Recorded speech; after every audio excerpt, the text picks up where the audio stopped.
Thanks so much for being with us here on Atlanta News First Plus. I'm Joy Lim Nakron. Okay, so want to get you up to date on some of the top stories that we are following right now, starting with a fire at the Cheshire Bridge. Let me show you a video shot by our Atlanta News First helicopter from overnight. This large fire actually did break out in the overnight hours under yet another bridge along Cheshire Bridge Road in northeast Atlanta. Atlanta Fire Rescue Department saying just before 1 a.m. crews responded to Cheshire Bridge Road Northeast near Welburn Drive after reports of black smoke and fire extending from under the bridge. When they got to the scene, firefighters say they found a large brush fire. They quickly jumped into action to put out those flames. Let me show you some video from the ground that our crews also captured as well. But, you know, the fire battalion chief says that the bridge is at risk of being compromised. It's not safe. It's closed for inspection.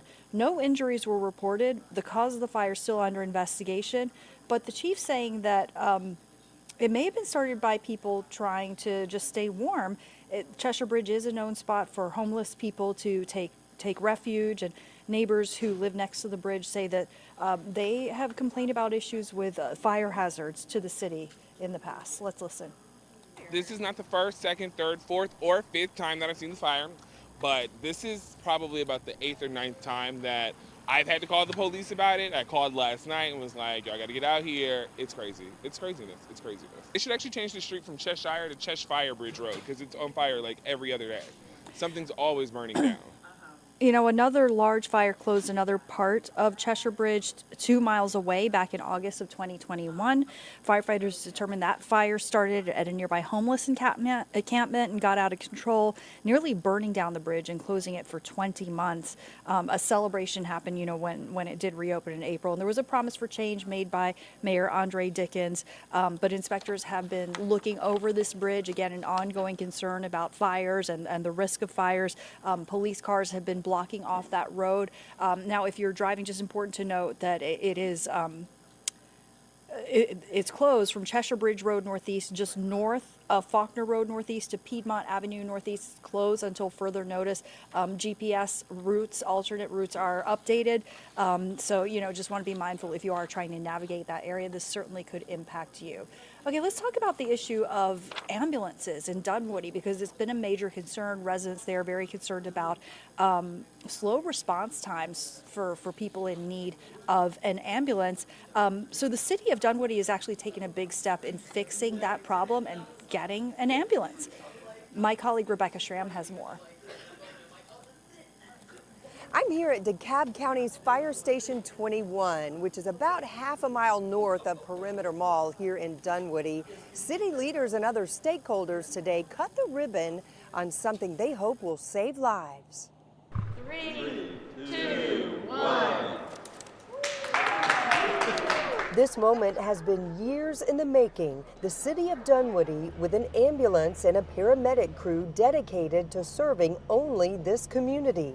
For years, we've brought you in-depth investigations on ambulance response times in Dunwoody and other Georgia cities. Since 2018, citizens and elected officials have complained to state lawmakers and anyone else who would listen. Life's precious, and hopefully, you know, there are resources that can correct problems. We were already struggling with response times as the pandemic began.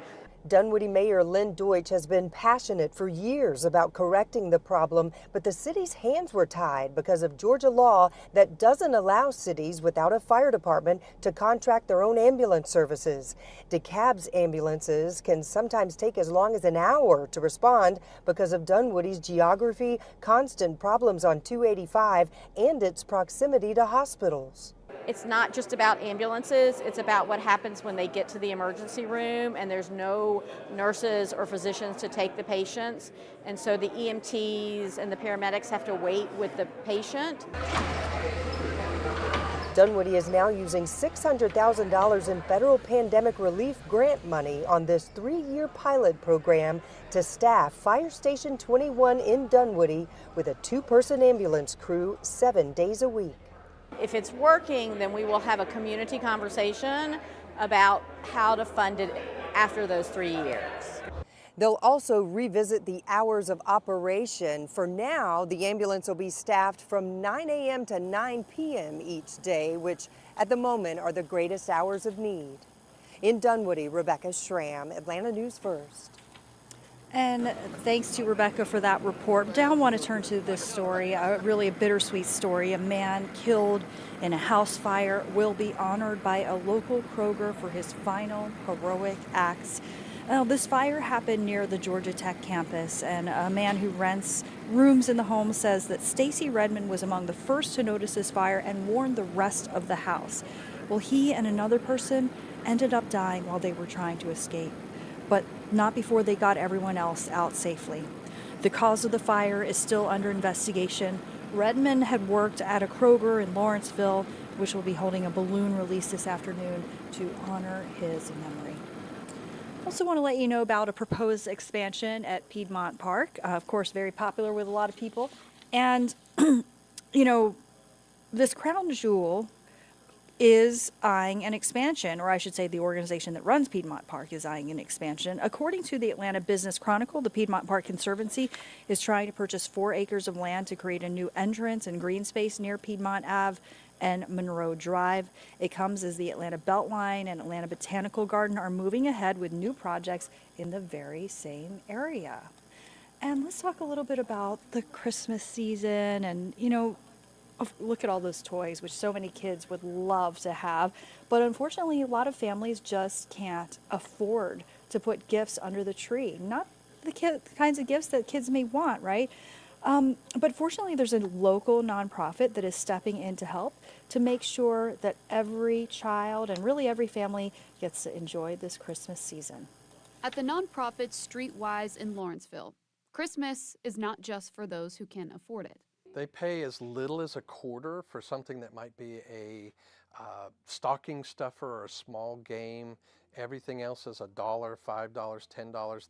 This is the Christmas market, a place where parents and guardians come to pick up presents for close to nothing. So the tree isn't empty this holiday.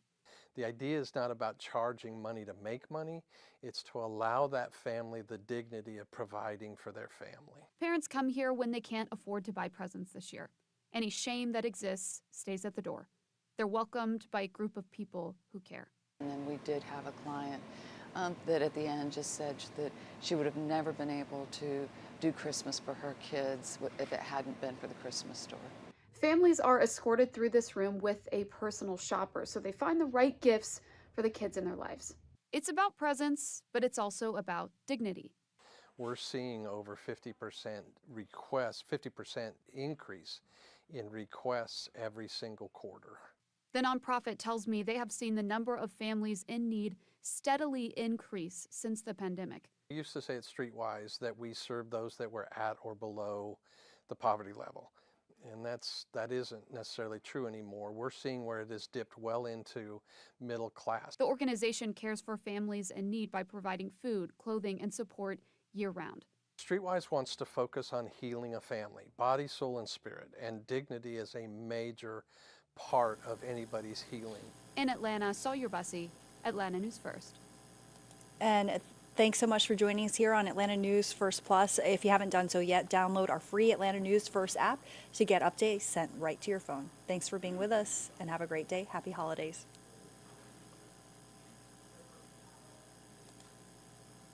At the nonprofit Streetwise in Lawrenceville, Christmas is not just for those who can afford it. They pay as little as a quarter for something that might be a stocking stuffer or a small game.